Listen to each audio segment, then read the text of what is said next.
sadly the death toll has risen.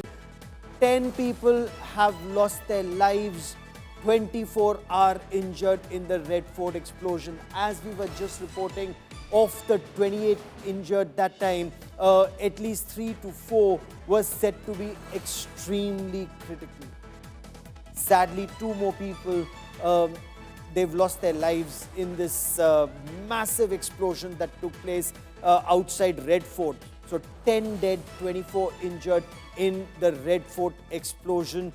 As Ankit was reporting, so you have the Gauri Shankar temple, you have the Jain temple, you have Gurdwara Shishganj, not very far from here. There is also the Red Fort and Jama Masjid, which is not very far from this area. I now want to bring in my colleague Shreya Chatterjee for more on this big story that we're tracking here on India Today. Shreya, you've been speaking to your sources. From the nature of explosives and explosion and the fact that the debris went a long distance and fell quite some distance away, what are your sources telling you? Prima facie, what does this look like? Well, right now the Delhi Police Commissioner just spoke to the media. He very categorically defined how this entire incident took place. He said that at 6:52 p.m., this is the location where a slow-moving vehicle was approaching, and once that vehicle stopped, that is the same vehicle from which the blast took place. Subsequently, there were 3 to 4 vehicles that were nearby that also got torched in the fire. It is a high-intensity blast that is being told. Multi-agencies are right now on the ground. Delhi Police Special Cell, Crime Branch on the ground. We have the NIA on the ground as well. We have the forensic team collecting the evidence. The impact was so huge, we're being told, that in this entire area, the impact of the blast was felt. The vehicles nearby, what we're being told, because people also started running helter-skelter. You can see even now slippers lying down, and you can understand the kind of chaos that spread in this situation, because Chandni Chowk, remember, is a very jam-packed area, and at this spot, when this particular blast took place, it was a very difficult situation. Right now, all agencies on the ground investigating. One thing, Gaurav, terror plot has not been said a no to. There are investigation on the ground. It's not yet been ruled out, but we will not speculate anything until an official word is put forth. Just right now, we had the Delhi Police Commissioner speak to the media. He defined how that blast took place. A slow-moving vehicle approached at 6:52 p.m. It stopped, and that is where the blast took place. This is the official words coming in from the Delhi Police Commissioner. With me, and the image that you see on your television screen is that of the Delhi Police Bomb Data Center team. The Delhi Police and the National Bomb Data Center teams, they have now arrived. This is the forensic team. That briefcase that you see, that's the explosive detection kit. It has specific equipment that will detect not just traces of explosive, but also what kind of explosives were used, if at all, in this blast. And Shreya, that's very telling information that this wasn't a blast in a static vehicle. It wasn't parked on the roadside, but it was a moving vehicle, which means the driver of the vehicle or others who were in the vehicle would either be dead or injured. So either the mortal remains or the injured at the Lok Nayak Jayaprakash Narayan Hospital. Looking at the nature of those injuries, they're either dead or injured. So again, some more information can come in from the number plate of that vehicle, from the chassis number of that vehicle. There is a lot of information that can be gleaned in the next 12 to 24 hours, Shreya. Well, absolutely. Where I'm standing right now, we do have a CCTV monitoring station very close nearby. So we are at the Delhi Police having look at all the CCTVs in the area. Remember, this is a traffic functional zone where this blast actually took place. So we have visuals that have been captured, that are being looked at. So clearly, we will probably understand what transpired, who were the ones behind it. But As of now, there's no official word or confirmation of what really happened. What we are being told, that terror angle isn't ruled out.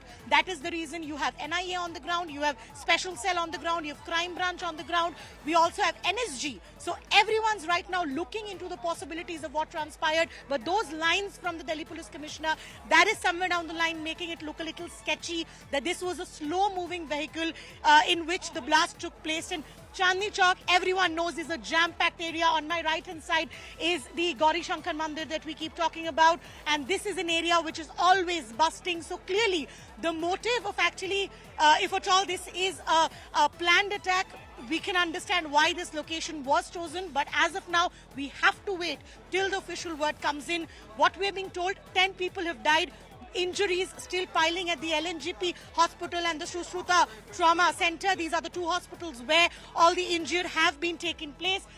Just a short while right now, the Delhi Police Commissioner was also here. He spoke to the media. He addressed and gave those official final confirmation of what really transpired. But now we are seeing the forensic team on the ground. They're collecting evidence. They're collecting all the details. In probably another hour or two, Gaurav, we will be better positioned in confirming or denying what really happened here. You know, because as you very rightly pointed out, stay with me, Shreya. Let me also bring in Maria Shakil, Arvind Ojha. You know, India Today has the biggest team of reporters on ground to get you a 360-degree perspective on this explosion that has taken place in the national capital. And Maria, CCTV cameras, and this is an area which has a number of CCTV cameras. There's a CCTV camera monitoring station not far from here.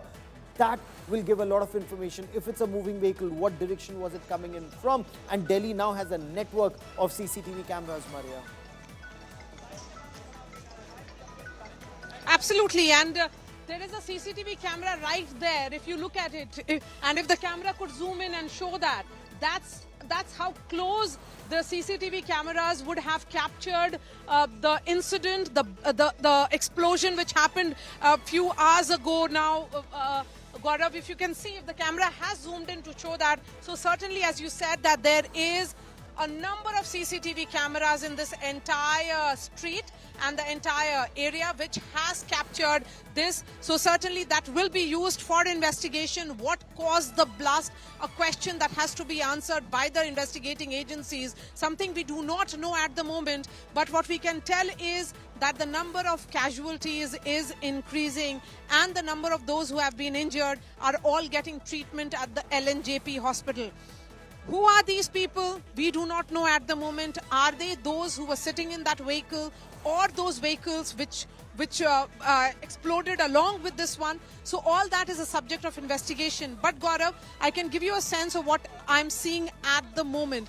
I'm very close to the site of the blast, and this is the crime scene. There are barricades which have been put up. You can see multiple ambulances which are there. The forensic team has arrived.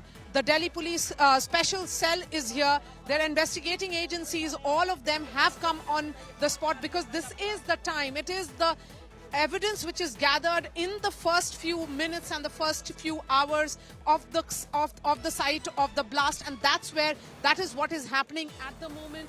You can see the fire service of the Delhi Police and the teams of media all reporting from here. But at the moment, as the eyewitness was telling us just some time back, and he has shared those visuals, and we are putting out those videos which were shot by an eyewitness, he said that it blew up in the air and that the explosion and the impact of it was so huge, so powerful, that he actually felt that several people around that area actually fell down because they did not know what had happened all of a sudden. Delhi has been completely peaceful and so has been the rest of India. This incident happening on a day that an interstate terror module has been busted leaves a lot of questions unanswered. Did the police and the investigating agencies have intelligence that it was not just about their busting of the entire module, which is being called as the white terror ecosystem, which was happening and which was thriving perhaps from Jammu and Kashmir to Faridabad to even Ahmedabad in Gujarat? There are several questions that remain unanswered. And just look at the sheer amount of seizure which has happened. 2,900 kgs of a material which could have been used for making explosives, Gaurav. That is what we are looking at the moment. But let me ask the camera person to zoom in and show that CCTV camera again to you. That's the CCTV which is very close to the site of the blast. And that CCTV, Gaurav, is in different directions. So it would be capturing the number of CCTVs on this particular pillar and pole alone. This is one of the red lights very close to the site of the blast. So you can imagine that everything has been captured. There is enough and more evidence which has been gathered by the CCTVs. The network of CCTV cameras, and I also want to bring in Shreya Chatterjee back in this conversation. Shreya, there are a number of CCTV cameras in this area. So one, there'll be a general idea about where this vehicle was coming in from. You can trace it back several kilometers, if not more. Point one, point two. It was also be very interesting to know where this vehicle was headed, whether the blast was intended for the Red Fort area, or was this vehicle in transit? It stopped at a red light and a blast took place. Was the target someplace else, someplace which would have been even more crowded than this, or something which would be highly sensitive, Shreya? Any vital asset or vital point in the national capital? Well, Gaurav, if you look at this place in itself, Chandni Chowk is a very heavily crowded area. So this is itself a very, significant place which is under high risk. Now, my cameraman is showing you the traffic signal. Now, the vehicle was just before the traffic signal on this very same lane where we are standing right now. One thing confirmed, it was a slow-moving vehicle. That in itself is a word that needs to be stressed on right now, till we get the official confirmation coming in from the agencies. But this really raises a lot of question that whether this vehicle was actually moving towards a different location, as you're rightly pointing it out, or this was actually what was planned, because all these things are sketchy right now. Maybe in an hour or two we'll get something more. The forensic teams have already pieced the things that were found over here right now. The CCTV from both the stretch or the traffic junction has already been taken, is what I am being told. All top police officials of the Delhi police are at the ground. That includes the NSG, the NIA, all of these teams are over here. The eyewitnesses, some of them are also being spoken to by the Delhi police team. Their statements are being recorded. What we're also being told, the car details are right now being tracked down. Who that car belonged to, all these details are right now being pinned. Maybe in a short while, Gaurav, we will be in a better position. We are not speculating anything, but the fact that the police commissioner of Delhi said that it was a slow-moving vehicle at 6:52 where the blast happened, probably we might just hear something serious once that's confirmation. Stay with me, Shreya, Maria. We have the biggest team of reporters on ground zero, getting us a 360-degree perspective on the story. Stay with us.